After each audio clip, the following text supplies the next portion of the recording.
Now, regular watchers of this channel will know that I'm typically drowned out at this point when I'm filming my video by the lawn mowers that are looking after this Anfield turf, but it's a different noise you can hear behind me at the moment while I'm trying to film this, and that is the Lille supporters going mad in that away end. They were so impressive during the game tonight, and just listen to that noise now. I think they're coming over the tannoy trying to calm them down, but no chance of that. They've really enjoyed their trip to Anfield, even though they're side won. And of course, the noise that you could hear around the full-time whistle here at Anfield wasn't those away supporters, it was the home supporters singing Liverpool top of the league, which of course is true. They're top of the Premier League, they were top of the Champions League, and I was going to say at this point in my intro, they've sealed top spot in the Champions League. Unfortunately, Barcelona had other ideas, coming from behind to beat Benfica 5-4 in what sounds like an absolutely unbelievable game. Very much looking forward to seeing the highlights of that.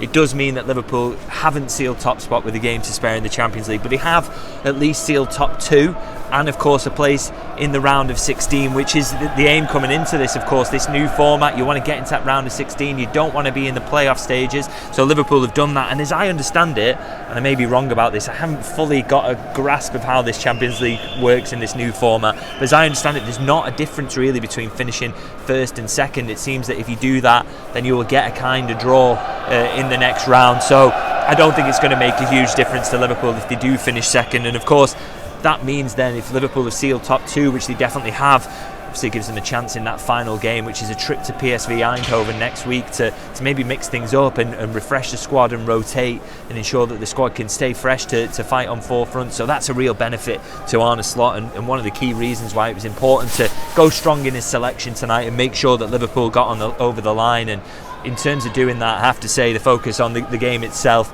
Liverpool were fully deserving of the win here. Of course, it ends 2-1, and you might look at that and think maybe this was a tight one, a tricky one, but the reality is really that Liverpool were utterly dominant from the first whistle to the last, really. I look at the numbers here.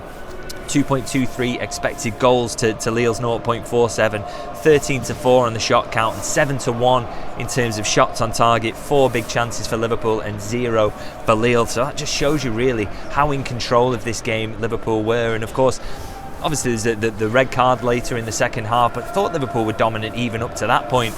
And again, you look at Lille scoring their goal, but it was just such an element of fortune to the way that fell, really. And they were kind of, it's their only shot on target they take in the game, and sometimes these things happen. But as I say, really, in terms of performance, Liverpool were just utterly dominant. And I think, you can sometimes in the Champions League, you can come up against weaker sides. I know the French league isn't as strong as the Premier League. It's important to state, of course, that Lille were on a 21-match unbeaten run coming into this. And, they're real prospects in Europe as well. Really, really difficult. They beat Real Madrid already in this competition this season. They've gone away to Atletico Madrid and beaten them, which is not easy at all. So really, for Liverpool to be as dominant in this game and play as well as they did against a very good Lille side, I think is incredibly impressive, really. And I think it just underlines that Liverpool are, a top side, not just in the Premier League but in Champions League. And now they've already sealed the passage to the round of 16. There's absolutely nobody who is going to want to face them, is there, in the next round, because they just look the form team of Europe.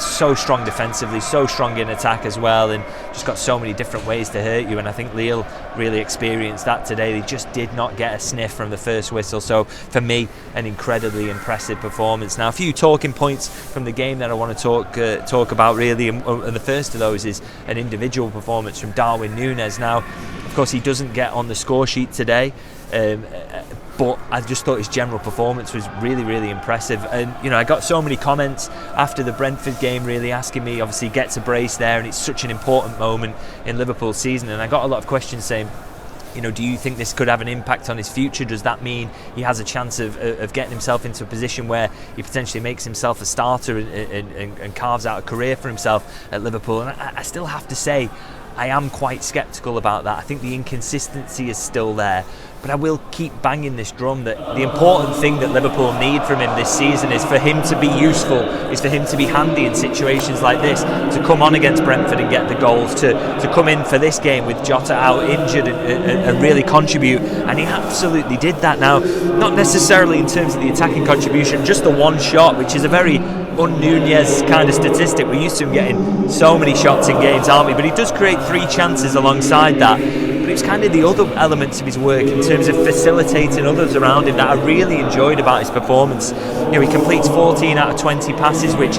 we've seen him get much lower in terms of his completion rate in some of his worst games this season. So really good to see him being useful in build-up, and also his defensive work, you just cannot question it. He was absolutely phenomenal in terms of leading the line, and if you'd have got a clean sheet today, you would have said Nunez was a big part of it, because his pressing was fantastic. I mean, he wins 4 out of 7 ground duels and 4 out of 4 tackles, which is pretty phenomenal for a centre forward to do that, really. And as I say, he might not offer huge goal threat for Liverpool at the moment, but with Jota out, you're going to have less goal threat.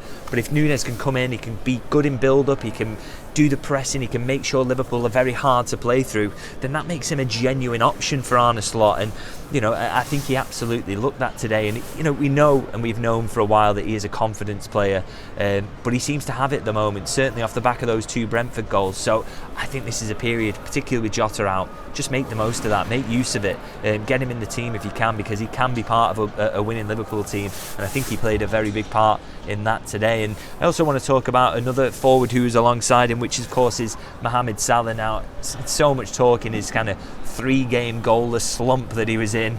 That's a drought in Mo Salah terms, isn't it? But all these suggestions that he gets to January and his season falls apart and he's not getting in the same positions or whatever, it's just total nonsense, isn't it? I mean, he is an absolutely world-class footballer. And I think he showed it again today with the quality of his finish, really. As I say, it's ending a 3-game goal drought, but I think we have to admit that he's going to go through periods where the ball's just not hitting the back of the net for him, or he's not setting one up. I mean, he'd been on a 12-game run, hadn't he, in the Premier League, of getting either a goal or assist, or sometimes maybe both in a single game. And so those runs can't last forever. It doesn't matter how good you are. No one's going to go through a season scoring or assisting in every game. And the fact is, he's been dangerous. He's been a big part of Liverpool's attack even in those games. And then, of course, it's inevitable that eventually, if he takes enough shots, he will get a goal, because he's a brilliant finisher and such a world-class threat, really, in the opposition area, that it's inevitable he'll get his goal. So I thought he took his goal that he did get today really, really well. And he also ends up with 6 shots. He's just an absolute menace, really, isn't he? Didn't give Lille a minute. Some of his touches from crossfield balls as well were just breathtaking. A world-class footballer, anyway. And so let's end this talk of a January slump, or the idea that he's not going to be as effective in the second half of the season, because I think on the underlying numbers and judging his performances over the last few games, and the fact he's got a goal again today that wins the game for Liverpool, I think we should kind of put all that talk to bed, really. Anyone who doubts Mo Salah, for me, is a bit of a fool, to be honest. Now, just want to end on a kind of general point as well, in terms of one of the things that really impressed me about today's win for Liverpool, and it was Arne Slot's use of his squad. I think it's something that's been criticised a little during the early part of the season. Maybe people wanted to see a little bit more rotation throughout some of the games, and he did go kind of strong again with his starting 11 here, but I did think he made use of his squad in a really clever way. So you look at the starting 11, for example, Conor Bradley and Jarell Quansah coming in there and doing a really good job on the right and in the centre respectively. I mean, Quansah, for example, 2 out of 2 duels won, really composed in his passing as well, really liked his performance. But then also some of the changes he made in terms of the squad as well, some of the the half-time substitutions, for example, bringing in McAllister, making sure you're not running Gravenberch into the ground, bringing in Harvey Elliott as well for Curtis Jones to freshen things up. And I thought each of them kind of did well as well, and kept Liverpool's performance at the level you'd expect. I mean,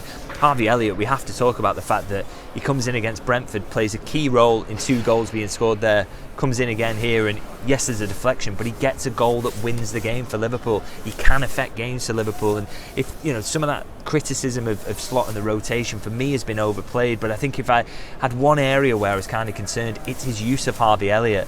I just think you get a player like him on the pitch and he can stretch defences, he moves them around, he's so dangerous, and he takes shots in good positions as well. So he's just a player who, for me, if Liverpool are trying to break the opposition down, he needs to be on the pitch, because he's got something that nobody else has in terms of the cuteness of his pass and his ability to pick out space. And I think he showed that again. Hopefully this week has gone a long way to kind of convincing Arne Slot that he deserves more minutes going forward, because I would love to see that.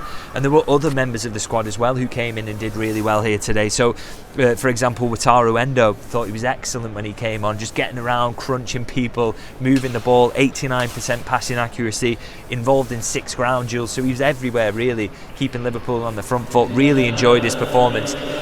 And Federico Chiesa coming on at the end as well. He plays the final 15 minutes but still gets 2 shots in, completes 3 out of 3 passes, and we're just increasingly seeing from him, aren't we, that he's fit, he's ready, and he's going to be a useful player for Liverpool. He seems to get in dangerous areas to get shots constantly. He was useful against Brentford as well and played a role in that goal at the end as well that sealed it. So I just think we're seeing signs that Liverpool's squad is almost growing and getting bigger in Arne Slot's eyes, because he's seeing that these other fringe players are useful, they can do a job for him, and I think he should make more use of that in the second half of the season to keep Liverpool fresh, to ensure they can compete on 4 fronts, which is of course the aim. And I think the players couldn't do much more really to get themselves in front of the manager and prove that they deserve more. So it's looking pretty rosy for Liverpool. Now I'm saying about in terms of using that squad going forward, I think that PSV Eindhoven game that is coming up is a real opportunity to do that. I think you could make 4 or 5 changes and you'd still be able to put out a strong side. For example, maybe start Chiesa, maybe start Harvey, Elliott, start Wataru Endo. For me, that's still a side that can go to PSV Eindhoven away and win, and that just shows you how good a position Arne Slot is in at the moment and how good he's got it. But also just his position in general in talking about Liverpool this season is very good as well, isn't it? Because Liverpool are top of the Premier League, the top of the Champions League, and things couldn't really be going much better for the debut season for the manager. So a lot to like about not just his performance but everything that we've seen up to this point of the season. So I'm going to wrap it up there anyway. As usual, let me know your thoughts in the comments on the game, the performance, how Liverpool are doing in the Champions League and Premier League. It's looking pretty rosy, isn't it, at the moment? And also, of course, if you can drop a like and a subscribe, that is always massively appreciated. So I'm going to wrap it up there. I'll be back to preview the Ipswich game with the Arne Slot press conference on Friday, and of course my post-match review from Anfield. So I'll see you for those videos. See you later.